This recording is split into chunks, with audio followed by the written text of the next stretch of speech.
Hey, you're not the one who requested the appraisal for my parents' house, right? I asked in horror, and my husband looked at me with a scowl and said, Yes, but what? Why? Why are you trying to sell my parents' house without permission? Because we're a couple. Your parents' house is also my parents' house, isn't it? He uttered such incomprehensible words with an indifferent tone, showing an attitude that seemed to blame me instead. In the end, if you don't like it, leave. With those dismissive words, he cast me away. I decided to divorce my husband and leave home. My name is Lizzie, and I'm 29 years old. After graduating from college, I worked in a pharmacy as a pharmacist. A few years ago, I finally found my husband Ronald, who is 3 years older. Not only is he kind and funny, but he's got a nice side to him that cares about me and the people I care about. However, there was a challenging journey to reach this point. He's always had a gambling habit, and we've had a few fights because of it. He spends most of his salary on gambling, and when he runs out of money, he goes into debt. If he was winning, fine, but when he was losing, he was on edge the whole time. I can't marry such a gambler no matter how much I love him. When I hesitated to marry him, he looked at me seriously and said, I will stop gambling. I will pay back all my debts. That's why I want you to marry me. True to his words, he completely quit gambling and cleared his debts. I decided to marry him, but I set a condition too. If you ever go back to the gambling, we'll divorce. He agreed, and within 3 years from our first meeting, we finally tied the knot. Ronald, despite his cheerful demeanor, had a sad past. His parents died in an accident when he was young, and he was raised in a foster facility. Consequently, he lacks many memories with his parents. Our marital home is about a 2-hour drive from my hometown. After marriage, we frequently visit, and he treats my parents like his own. Thank you for always treating me so well, like a real son. I'm truly grateful for that. It feels like I've gained parents of my own. Speaking warmly to my parents, my husband continued smiling. Seeing him so happy, I felt a warmth inside. A few years after our marriage, on a certain day— What? Dad? No way! A sudden call from my mother revealed the shocking news of my father's sudden death that morning. He collapsed this morning, unconscious. It's too late. Oh no! I quickly went to my parents' house with my husband, worried about my crying mother over the phone. What I saw was my father's lifeless figure with a pale face. Why? Hey, wake up, please. Frantically shaking my father's shoulders, my mother continued to call out. Witnessing her desperate efforts, I felt an indescribable emotion. After the funeral, let's all move in together with me here. I proposed this to my mother, but she never nodded in agreement. It's a house full of memories with him, so I'll continue to live here. And your older sister is here too. Since my real sister, who divorced a while ago, decided to return home with her daughter, I left the care of my mother to my sister. A few months later, I received unexpected news from my sister. Mom has passed away. According to my sister, after my father's death, my mother's health rapidly deteriorated. She hardly ate, secluded herself in her room, and when we tried to take her to the hospital, it was too late. Following my father, my mother. If only I could have helped her sooner. I couldn't shake off the regret. Why didn't I call or visit more? Was it just because I thought my sister could handle it? But my mother was far from okay. The grief over my parents' deaths wasn't mine alone. Upon learning of my mother's passing, my husband shed tears right in front of me. On the day my father passed away, he comforted me as I wept. He was crying like such a helpless child. When I saw that, I realized that he truly cared about my parents. Although my mother's funeral is over and things have settled down, my sister and I were left with various formalities. The biggest problem is my parents' house. I couldn't bear the thought of parting with the house my parents cherished. After discussions, it was decided that my sister would live in the family home with her daughter. 2 months later, I received an unusual call from my sister. "Hello, Haley." "Oh, Lizzie. I'm sorry it's sudden." Her voice sounded somewhat somber, noticeably different from usual. "What's wrong? It's rare for you to call." "Actually, a real estate agent came to the house earlier." "Huh? A real estate agent?" "I don't really understand, but did you do something, Lizzie?" "Me? No, I haven't done anything." "I see." Her voice was pondering, and she muttered, "That's strange." Apparently, she thought I had called the real estate agent for our family home. First of all, why did the real estate agent come?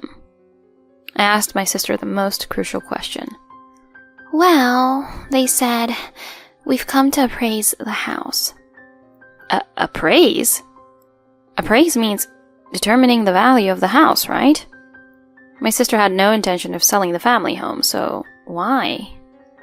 When I asked her for more details, she said that a real estate agent suddenly visited our parents' house and said, "I have received a request and have come to assess the property." My sister had no recollection of making such a request, and she thought I might have done it. Wait a minute, that's strange. There's no way I'd want to sell the precious home our parents left us. "Yeah, you and I agreed to keep the family home, so the matter should have been settled." So, what happened in the end? "I thought it was strange, so I said I didn't request such a thing and declined. Oh, but I did get their contact information just in case." Can you tell me the contact information for that agency? I immediately called the agency after obtaining the contact information from my sister. I provided the address of my family home and had the agent who came for the appraisal on the line. Upon confirmation, "Yes, we did indeed visit Mr. Davis's family home today." Both my sister and I did not request an appraisal for the family home. "Even if you say that, we received the request here, and..." By any chance, could you tell me the name of the requester? It's Ronald, right?" What? Ronald? Are you kidding me? No way my husband tried to sell my parents' house without my permission. Unable to accept this, I confirmed with the agent once again. This has to be a joke, right? "No, we did receive a request here." So, let me get this straight. He said he wanted to know the value because he's planning to sell the house soon. Faced with this unexpected situation, I managed to decline the appraisal. I instantly went to my husband. "Hey, can we talk for a moment?" "Huh? What's up?" As my husband casually played with his phone, I nervously asked, "Hey, you're not the one who requested an appraisal for my family's house, right?" He responded with a puzzled expression. "Yeah? But?" "What's with that yeah, but? What are you thinking? You didn't consult me and just decided to request an appraisal without permission." Even my sister was shocked. Why would you do something like this? "What? Why are you so angry? I mean, there's nothing wrong with an appraisal, is there?" It's not about whether it's a problem or not. Why would you do something on your own without permission? My sister is living in our family home and there's no intention to sell it. When I raised my voice, my husband sighed in annoyance. "I don't know why you're so angry. But don't make a fuss about just an appraisal. I haven't sold it yet." It's not about that issue. Why would you try to sell my family's home without consulting me? "Well, we're married, so your family home from before is mine too, right?" Huh? I get that we're married, but even so, is it normal to just go ahead and try to sell my family's home like that? Suppressing my anger, I pressed my husband for further explanation. Enough already. It's true that we're married, but trying to sell the precious home left by my mom and dad without any consideration? It just doesn't make sense. In response to my outburst, my husband says, "But you see..." It's a waste for your sister and her 2 kids to live in such a spacious house, right? What are you talking about? Since she's a single mom, wouldn't it be better for her to live in an apartment? Selling that house would give us financial stability. His words leave me dumbfounded, struggling to comprehend the situation. Observing my stunned reaction, my husband adds, Anyway, your parents are no longer here. Listen to me, your husband, and everything will be fine. The kindness he had at the beginning of our marriage is nowhere to be found. It was as if he thought that all that mattered was what he thought was right. But that kind of rhetoric is unacceptable. Are you kidding me? Trying to sell the things my parents cherished? It's outrageous. I shouted at him, and he retorted, Is your childhood home more important to you than me, Lizzie? What? If your childhood home is so crucial, then you don't belong here anymore. If you don't like it, get out of this house. With heavy footsteps, he returned to his room. In that moment, an indescribable anger surged within me. Unbelievable. To tell me to leave, of all things? Simultaneously, one thing crossed my mind. The reason why my husband suddenly wanted to sell the family home. Why all of a sudden? We shouldn't be struggling with our lives or anything. No need to ponder. Knowing his past, I could easily imagine the reason. Gambling. He needs money for gambling. There's no other reason why Ronald would suddenly sell the family home. Despite repeatedly promising to quit, he's secretly selling our precious family home for gambling funds. My patience has reached its limit this time. If that's how it's going to be, then I'll do as I please. From the beginning of our marriage, I made it clear that if he ever got involved in gambling again, it would lead to divorce. While he was asleep, I packed my things and left the divorce agreement on the table. I headed to the family home where my sister and her child live. The next day, when I woke up, I saw numerous missed calls and messages from my husband. He must have seen the divorce agreement. Reluctantly, I answered his call. Hello? As soon as he heard my voice, he bombarded me with rapid-fire questions. Hey, why aren't you at home? Why is the divorce agreement sitting there? Wait, where are you right now? You told me to get out if you don't like it, remember? Well, that might be true, but... Ronald, you said it, didn't you? Lizzie, just do what I say. So I left as you told me to, right? Despite his confusion, he reluctantly responded to my statement. Well, I did tell you to get out, but I didn't mean it to lead to divorce. Let's just talk it out for now. Talk it out? Well then, let me hear it. Why on earth did you get the idea to sell the family home? Well, you see... Answer me properly. Ugh. After persistently pressing him with questions, my intuition was spot on. My husband was once again involved in gambling without my knowledge, and not just the same kind as before. This time, he had ventured into stocks and forex.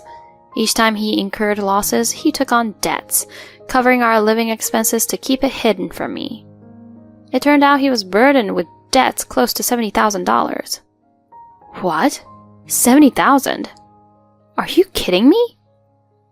Sorry, I borrowed once and it became a habit. I couldn't tell you to keep it a secret. Still, that doesn't justify selling someone's family home. Unbelievable. You're finished as a person. It's not like that, Lizzie. I didn't mean any harm. All this time, I've been saving for our future. He used to boast proudly. I thought he had quit gambling and was working seriously for our future. Yet, behind my back, he was giving me borrowed money as salary. Of course, I'm an irredeemable fool for not noticing it before. Still, I loved my husband, and that's why I've stayed married until now, believing in his word. Lizzie, please, come back to me. I poured out my emotions to my pleading husband as much as I could. I believed in your words. I'll quit gambling. All this time. I've believed in it for so long.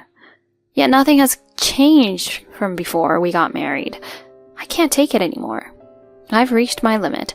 I can't consider you as family anymore. Let's divorce and never show up in front of me again." I hung up the phone, swallowing my bitter feelings and expressing everything I wanted to say. After that, he called back several times, but I didn't respond. Later on, I hired a lawyer, and with my strong determination, the divorce was finalized. Since my ex-husband was entirely at fault, the divorce was smoothly accepted, and I could even claim alimony. Of course, it's impossible for him to get my parents' house. All that remained for my ex-husband was the $70,000 debt accumulated from gambling. Even after the divorce was finalized, he tried every possible means to get me to get back together with him. Like a stalker. "I messed up. I won't do anything selfish like that anymore. I'll really quit gambling. Please, forgive me. Without you, Lizzie, I'll truly be all alone." Even if he says such things now, my heart remains unmoved. On the contrary, it even makes me nauseous. After that, I changed my phone number and email address. I also blocked incoming calls from my ex-husband. I consulted with the police and obtained a restraining order, completely cutting off any ties with my ex-husband. My ex-husband continues to live a difficult life, burdened with debts. His income from work alone is insufficient to keep up with repayments. He has fallen into a negative spiral of borrowing from various sources to pay off existing debts. Repayment seems impossible at this rate, and bankruptcy might be inevitable. Curing a gambling addiction at its core is challenging. I now believe that the divorce was the right decision.